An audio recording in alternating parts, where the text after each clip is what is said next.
Director for the Republican National Committee. Sean, thanks for joining us. And let me start with this. In talking about women in the workplace, there is that comment about binders full of women. Is that a common phrase that the governor uses?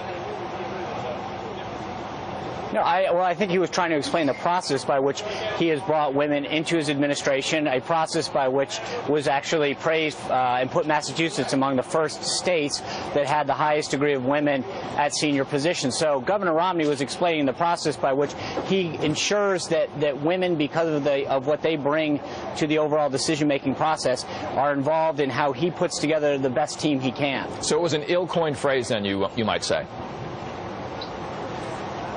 I think he was asked about the process, or he was talking about the process, and I think he adequately addressed how that worked. Would you have him express it in a different way? I think, again, it was an accurate portrayal of how the governor came to his decision-making, how he ensured that women were brought into his administration at a senior level, and so I don't think you can ask him to not tell it the way it occurred. Okay. Now, some women that I've spoken with put this together with Romney's comments about gun control, where he said, 2 parents, not gun control, will change the culture of violence. And here's what columnist and single mother Wendy Fontaine wrote in the Huffington Post, saying, quote, this: "I'm sick of the cliche that single parents, especially mothers, are lazy, society-sucking welfare cases, and that their children are growing up to be delinquent. Ask President Obama. His own mother was a single mom, and she raised him to become president," end quote. Sean, what do you say to women who felt demeaned and perhaps dehumanized after the governor's remarks? Well, I think any woman who's out there raising a child should be praised and for doing the hard work that entails. I think it's, you're doing 2 jobs. You're taking care of them financially, and then you're raising them on your own. That's a very daunting task.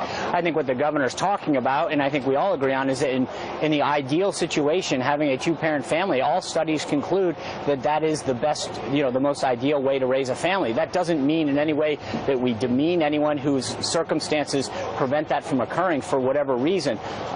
We should be praising single parents, and I don't think the governor in any way did anything but try to talk about what the ideal situation is to raise a family. Sean, quickly on this one, if you could, Libya, the argument that Romney is trying to make on the Obama foreign policy apparatus can be a complex one.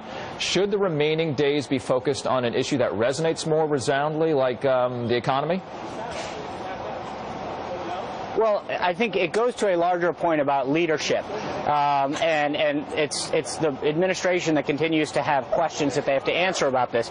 It was the president himself who went to the UN 2 weeks after the events and said 6 times that a video was responsible for this. It was Jay Carney who, from the podium and from Air Force One, who said it was a video. It was Ambassador Susan Rice who went on every Sunday talk show a week after the events and said that the events in Libya were stemmed from a video. So it's the administration that I think, by and far, according to every timeline, continues to have questions about how they've responded to this crisis. Sean Spicer, Communications Director for the RNC. As always, thank you for your time. All right, we turn now to 2 people with special perspectives. Ron Reagan is a